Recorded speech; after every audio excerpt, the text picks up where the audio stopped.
Hey guys, it's your girl Cheya 1000 here. So this month we're talking about protecting your peace. And the theme is, for this video, real boundaries for real life.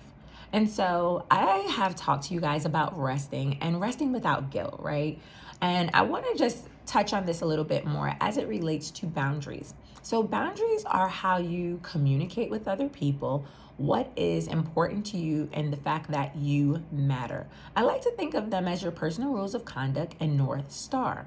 So when you think about that, people burn out because they don't always communicate their boundaries. So burnout can sometimes masquerade itself as success, because if you're always on the go and you think being busy is successful, or being busy means you just have all the money, and we all know that that's not the case. We know a lot of people who are busy, but they may not be making money. And we know a lot of people who are busy and they're not necessarily productive. So I want to just blow the myth up that busy and success go together, burnout and success go together. We're not doing that anymore. We left our burnout season in 2024. And so I want you to think about that as you navigate 2025 and what that looks and feels like, because you have the capacity to change it all with one choice, and to really protect your peace by executing real boundaries in real life. Next thing, I want you to identify your peace disruptors. Like, what is disrupting your peace? And I want you to be mindful who it is. So if it's a person, identify that person, and also write down how you feel when you're around them. It's important to acknowledge your feelings at any one person stirs up in you. There are some people that will just stir up anxiety in you. When you see their name come up on your phone, you don't want to answer because they make you anxious.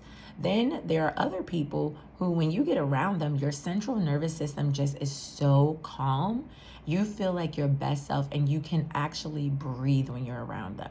You need to identify that. And I want you to identify this, because once you recognize who your calm people are and who your anxious people are, you'll be better able to identify who your peace disruptors are. So who and what is disrupting your peace?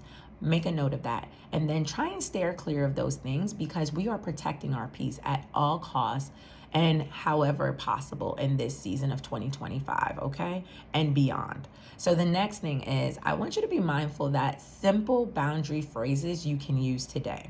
So you can say, let me get back to you. If someone is asking you a question about something that you may not have the answer for, and I don't want you to feel like you're pressed to give people answers. Let me get back to you. Let me take that away. Let me do some investigating. Or you're going to say, can I have 24 hours? Or I'm not available. My grandma always used to say, I'm not available, if she didn't want to do a thing. And she never had to give anyone a reason around her availability. I'm not available is a full sentence. You do not have to over-explain your level of availability or lack thereof. So I want to encourage you to use some of these phrases the next time you're trying to communicate a boundary with someone, that either you want to do a thing, you don't want to do a thing. And then I want you to think about a boundary as it relates to all areas of person and your personal space.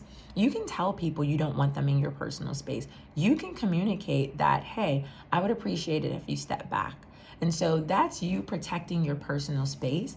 And you can tell people, I don't have capacity right now. If someone's telling you a story or they're going on a tangent, you're like, you know what? I'm really sorry. I don't have capacity right now. Can we revisit this conversation later? And that's you saying, I need space right now. And I want you to think about that in your everyday life and how you can apply this. Hopefully this helps, along with the newsletter this month. And I want you to think about how you are going to protect your peace this month of May, Mental Health Awareness Month, okay? All right, until next month, it's your girl Cheya 1000 here.